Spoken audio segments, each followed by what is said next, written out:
Hello bachcho, let's read the question. An electron and a proton, both having the same kinetic energy, enter a region of uniform magnetic field in a plane perpendicular to the field. If their masses are denoted by me and me respectively, then the ratio of their radii, electron to the proton, of their circular orbits is.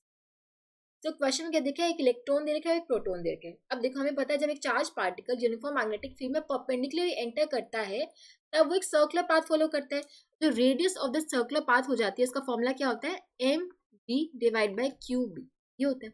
ठीक है, B is the magnetic field, M is the mass of the particle, V is the velocity of the particle, Q is the charge of the particle. अब देखो हमें एक electron दे रखे हैं और दूसरा प्रोटॉन दे रखे हैं.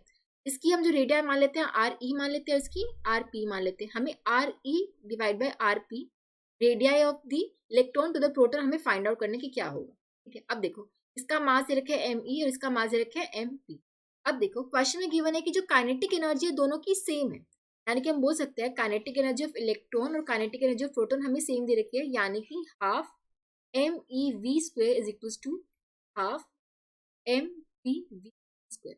यहाँ से हम लिख सकते हैं V E square V P square would be equals to M P by M E. ठीक है, या फिर V E by V P would be equals to square root of M P by M. अब देखो यहाँ से R E को मैं लिख सकती हूँ M E V E divide by Q E. ठीक है, अब देखो charge on the electron and proton वो तो सेम ही होता है, उसका मैग्नीट्यूड सेम ही होता है, दैट इज 1.6 इंटू में 10⁻⁹ कूलम. ठीक है, वो ये नेगेटिव चार्ज पार्टिकल होता है पॉजिटिव. ठीक है, इनका साइन ऑपोजिट होता है बट मैग्नीट्यूड यहाँ पे हम देखेंगे मैग्नीट्यूड तो सेम ही होता है. ठीक है, तो जो क्यू ई का जो मैग्नीट्यूड होगा और क्यू पी का मैग्नीट्यूड होगा वो सेम ही होगा. ठीक है, तो यहाँ पे इसको हम क्यू ही ले लेते हैं. ठीक है, और आर पी लिखेंगे, ये आ जाएगा M P V P divide by Q B. ठीक है, तो R E by R P की अगर मैं रेशियो निकालूं तो ये आ जाएगा M E V divide by M P V P. ठीक है, यहाँ पे मैं V E by V P की अगर मैं वैल्यू पुट कर दूँ इन टर्म्स ऑफ मासेस, ये आ जाएगा square root of M P by M P.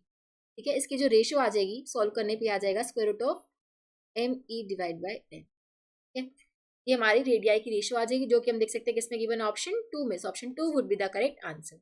I hope आप सबको समझ आया होगा. Thank you so much.